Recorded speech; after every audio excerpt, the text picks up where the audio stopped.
Hei Kari. No terve. Mä tulin tänne asuntomessuille haastattelemaan ihmisiä siitä, että miten ne käyttää työssä sosiaalista mediaa ja miten asuntomessut itse käyttää somea. Teillä oli muutamia kanavia käytössä. No meillä on kanavia käytössä silleen, että meillä on Facebook, siis ihan asuntomessuja Facebook ja sitten meillä on Twitter ja Pinterest käytössä. Joo. Ja te käytätte niitä vähän eri tarkoituksiin.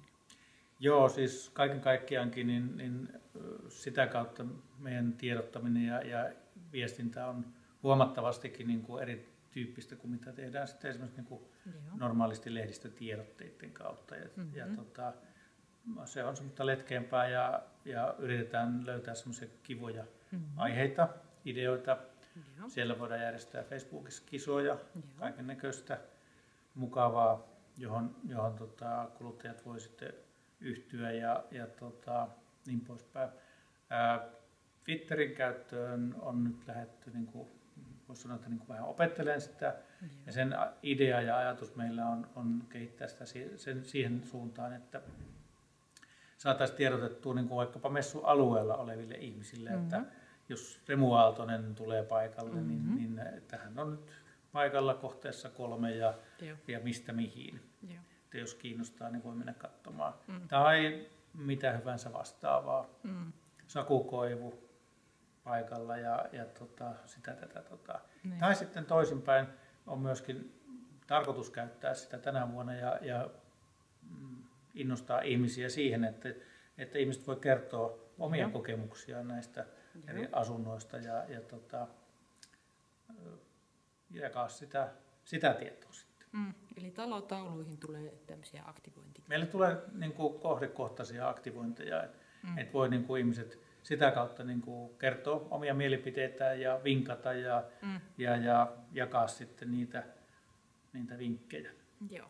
Ja 3. kanava teillä oli tuo Pinterest. Kerrotko vielä siitä?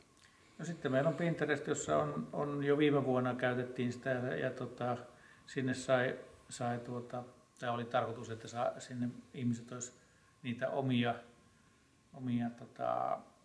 ideoitaan siitä omasta kodistaan ja parhaista asioista. Ja nyt jatketaan sitä ja kerätään sinne sitten materiaalia ja niin poispäin.